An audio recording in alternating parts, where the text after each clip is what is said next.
Anyway, joining us now, the host of Outkick's Tomi Lahren is fearless. Tomi Lahren, Fox News contributor Charlie Hurt, Project 2021 Chairman Horace Cooper. Tomi, start with you. All right. You know, the frustrating thing to me, and I went into this last night in detail, is all of these major radical left positions she staked out, bills she sponsored. We have no idea if she still supports them. How does ABC Disney not ask those fundamental questions? Well, they gave her a pass, and I think the reason that Kamala won't answer for her past policy positions and she won't tell us why she is supposedly evolved is because she hasn't evolved. I also think she's leaving herself plenty of room, if she were to be elected, to go right back to those radical positions. You can't believe a thing this woman says. If she would have given us some story about her evolution on fracking, her evolution on gun confiscation, on Medicare for all, on illegal immigration and being tough on the border, then perhaps the American people would somewhat buy it, at least the viewers and voters that are still on the fence. But she didn't have to do any of that because ABC didn't make her do any of that. They were in the can for her. They actively debated against Donald Trump. He walked into an ambush and a buzzsaw. Unfortunately, he didn't just take the bait, he took the whole boat, which is a whole separate conversation. But Kamala is hiding behind the mainstream media, and they will continue to shield and coddle her. The only thing we can do is play back her own words, as you have expertly done, and play it on repeat until Election Day. But she's only, Charlie, being pragmatic to win the election. Bernie Sanders said that. Yeah, exactly. Listen to one of her own supporters on that key point. Look, this is why she lost the debate last night. She lost it because the onus was completely on her. She's the one that 1/3 of the American population says they don't know where she stands on things. They don't know enough about her to support her or to make a decision about her. And so the onus is entirely on her to make the case why people should trust her. And she failed to do it last night. She failed to explain to people why she's changed her position on things like fracking and Israel and all these other topics. She also failed to explain why she has embraced all of these wildly radical positions that she now conveniently says she has changed her position on. You and I both know that the only reason she's changed her position is because she'll say absolutely anything to get elected. And as Tomi just pointed out, all the Trump campaign has to do is run the footage of what she said last night compared to all the footage that she said before, just as you just did.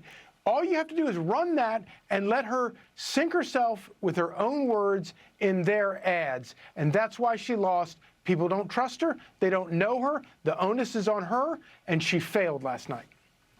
You know, I'm looking at, and we'll get into this later in the program, Horace, but I'm looking at even the New York Times and Reuters, and I've spoken to a lot of pollsters today.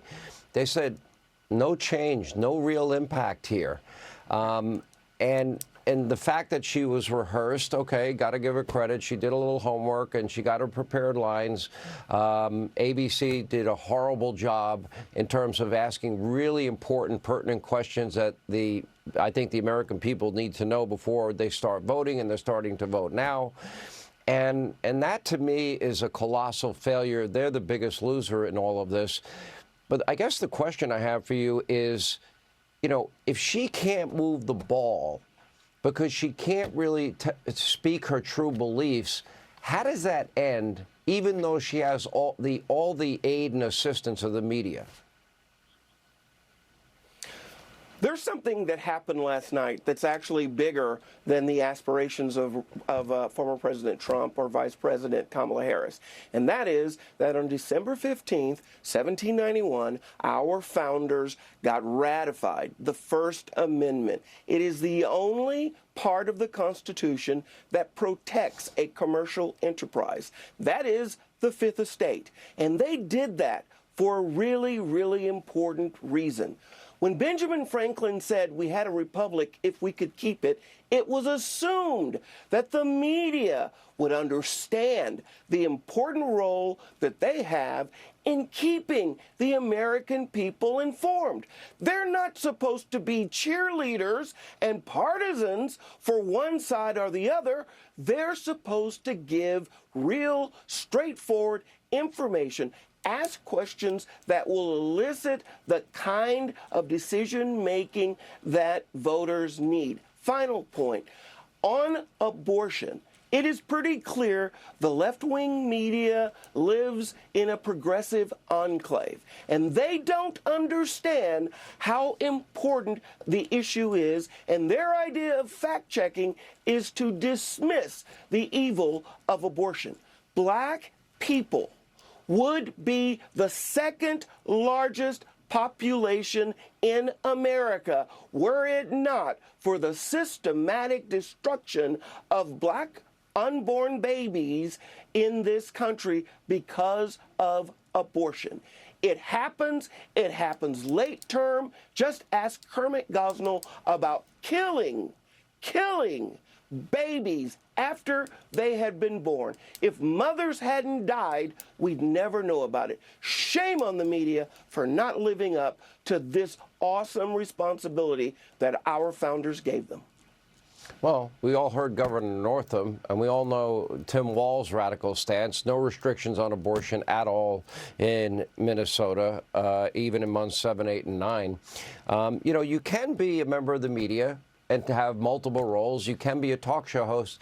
The difference is you've got to be honest about it. We do news, investigative reporting. Right. We give opinion. We're upfront about it. We're honest about it.